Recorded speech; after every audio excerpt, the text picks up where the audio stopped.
చేయడం. యాక్చువల్గా ఆయన మాట్లాడిన వారం రోజులకి కాంగ్రెస్ నాయకులు రెస్పాండ్ అయ్యారు. అసలు అదే అర్థం కావట్లేదు. మాట్లాడిన వెంటనే రియాక్ట్ అవ్వలేదు. ఒక వారం రోజులు టైం తీసుకొని, అంటే దీని వెనక రాజకీయ కోణం ఉందనుకోవాలా? రేపు స్థానిక సంస్థల ఎన్నికల్లో జనసేన పార్టీ బీజేపీతో కలిసి కార్పొరేట్ ఎన్నికల్లో కూడా పోటీ చేస్తుంది జిహెచ్ఎంసీలని ప్రకటించారు. సో ఆ నేపథ్యంలో జనసేనని నిర్వీర్యం చేయాలనేటువంటి కుట్ర ఏమైనా జరుగుతుంది అనుకోవాలా సాగర్ గారు? జనసేన నిర్వీర్యం చేసే అంత కెపాసిటీ ఎవరికి లేదండి. కాకపోతే వాళ్ళకి లోకల్ ఎలక్షన్స్ గురించో ఏదో రకమైన అంటే డైవర్షన్ పాలిటిక్స్ గురించి తప్ప వీళ్ళు ఇంకా వేరే అయినా ప్రజలు చూస్తున్నారు కదా. ఇప్పుడు ఒక అర్థం చేసుకోండి. సారీ, మీ పేరు నాకు బ్రహ్మనాయుడు గారు. ఎవరైనా కామన్ పీపుల్ నుంచి ఒక రియాక్షన్ వచ్చిందండి? లేదు. ఇంకా ఒక ఓన్లీ రాజకీయ నాయకులే, కాంగ్రెస్ నేతలు, బీఆర్ఎస్ నేతలు. అంటే దీన్ని ఏ కోణంలో చూస్తారు మీరు? ఒక కామన్ పీపుల్ నుంచి ఒక రియాక్షన్ ఉందా? ఆయన గురించి తెలియదు అందరికి. దీన్ని ఏ కోణంలో చూస్తారు మీరు? రాజకీయాల కోణంలో చూస్తారా? నిజంగా పవన్ కళ్యాణ్ గారు తెలంగాణ ప్రజలను ఉద్దేశించి అలా మాట్లాడతారా? ఇంకా కామన్ పీపుల్ ఒక్క రియాక్షన్ లేదంటే ఇంకా మీరు ఏ కోణంలో మీకే అర్థమై ఉంటుంది కదా ఆయన మీద. అయితే సాగర్ గారు ఇప్పుడు మన చర్చలో పాల్గొన్నటువంటి సీనియర్ పొలిటికల్ అనలిస్ట్ గా ఉన్న కృష్ణాంజీ గారు ఒక మాట అన్నారు. ఒక మాట పవన్ కళ్యాణ్ గారు చెప్పొచ్చు కదా, నేను ఇలా కాదు ఇలా అన్నాను, దీన్ని మీరు ఎందుకు ఈ విధంగా వక్రీకరిస్తున్నారు అనేది ఒక మాట ఆయన చెప్తే ఇష్యూ సాల్వ్ అవుతుంది కదని వారు అన్నారు. సో దానికి ఏమైనా సమాధానం చెప్తారా? ఏముందండి, ఆయన ప్రజాపాలనలో ఉన్నారు. ఆయన ఆనందానికి ఎందుకు చెప్తారండి? ఆయన తప్ప క్షమించమని ఎందుకు చెప్తారు? ఎందుకు చెప్పాల్సిన అవసరం ఏంటి? ఆయన తప్పు చేస్తే కదా. ఆయన తప్పు చేసే మనిషి అండి వీళ్ళు. అసలు వీళ్ళు ఆయనతో క్షమాపణలు చెప్పించాలని ఆలోచన ఎందుకు వస్తుంది వీళ్ళకి? అసలు అది రాంగ్ కదా. ఒక మనిషి అనకుండా ఆయన స్పందించమంటే ఎలా స్పందిస్తారండి? ఇంత మంది చెప్తున్నారు కదా. ఇప్పుడు జనసేన నుంచి చాలా మంది నాయకులు చెప్పారు ఆయన ఏమన్నారో, ఆయన ఎలాంటి వారో. ప్రజలు స్పందించట్లేదు. అసలు ఆయన పవన్ కళ్యాణ్ గారు అలా మాట్లాడడం అందరికీ తెలుసు.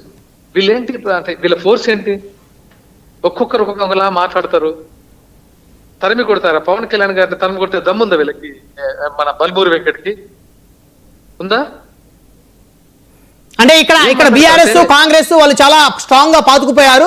జనసేన ఆ స్థాయిలో బలోపేతం లేదు ఇక్కడ అనేటువంటి ఒక ధైర్యం వారికి ఉండొచ్చాము. మరి అవునండి, ఒకటి చెప్పనా, పవన్ కళ్యాణ్ గారు పర్సనల్ కలిసినప్పుడు ఒక మాట అన్నారు నాతో. నేను పర్సనల్ గా చెప్తున్నాను.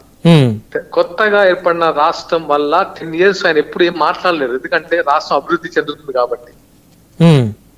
తెలంగాణలో ఎప్పుడు కామెంట్ చేయలేదు. తెలంగాణ మీద అభిమానం చూపించారు, తెలంగాణ కోసం సొంత నిధులు ఇచ్చారు, కానీ ఎప్పుడు కామెంట్ చేయలేదు.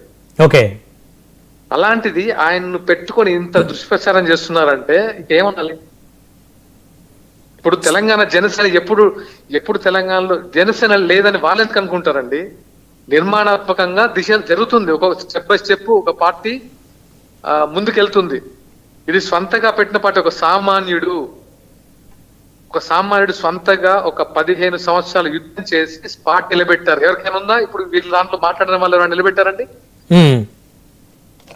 అలాంటి మనిషిని పట్టుకొని ఇలా మాట్లాడడం అనేది ఎంతవరకు కరెక్ట్? ఆయన మేము గొప్పగా చెప్పుకుంటాం మా పవన్ కళ్యాణ్ గారి నిజాయితీని. దేశం మొత్తం ఆయన పవన్ కళ్యాణ్ గారి నిజాయితీని గొప్పగా కొనాడుతుంది. ఆ టైంలో వీళ్ళు మాట్లాడితే వీళ్ళ రెస్పెక్ట్ కోల్పోతున్నారు తప్పితే ప్రజలేం ఆయనను తక్కువ చూడట్లేదు. వీళ్ళ రెస్పెక్ట్ వీళ్ళు పోగొట్టుకుంటున్నారు. ఎవరైతే మాట్లాడే నాయకులు ప్రజల్లో ఏంటి ఆయన పైన ఇలాంటి దుష్ప్రచారం చేస్తున్నారని వీళ్ళ గౌరవాన్ని తగ్గించుకుంటున్నారు వీళ్ళు. ఫైనల్ గా సాగర్ గారు, జనసేన పార్టీ కేంద్ర కార్యాలయం ఈ అంశం మీద ఏ విధంగా స్పందించబోతుంది?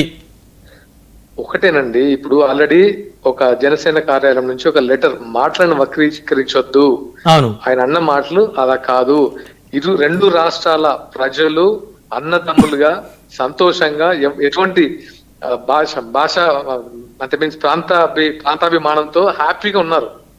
ఇలాంటి టైంలో ఎందుకు ఇలా చేసి విద్వేషాలు రెచ్చగొడతారని చెప్పారు. తప్పే ఉంది అందులో.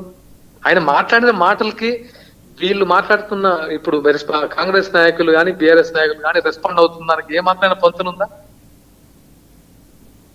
పదే ఇప్పుడు ఎన్నిసార్లు ఇలాంటి విషయాల్లో ఇలాంటి చిన్న వాళ్ళకి రెస్పాండ్ కావద్దు. ఒకసారి కల్వకుంట్ల కవిత గారు ఒకసారి అన్నారు పార్ట్ టైం పొలిటీషియన్ అని. నిజంగా చెప్పు, పవన్ కళ్యాణ్ గారి స్థాయి అండి ఆమెది. కవిత గారు కూడా చాలా సీరియస్ గా ఈ రోజు రియాక్ట్ అయ్యారు. కేసీఆర్ అనే పేరు లేకపోతే ఈమె ఎవరండి? ఉనికి ఏంటండి ఈమెది?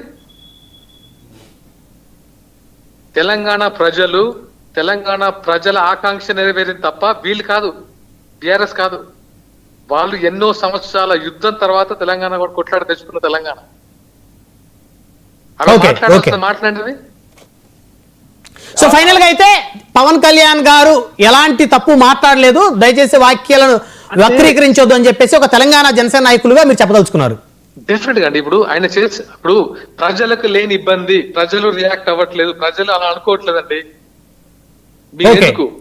ఎందుకు విద్వేషాలు రెచ్చగొడుతున్నారు చెప్పండి.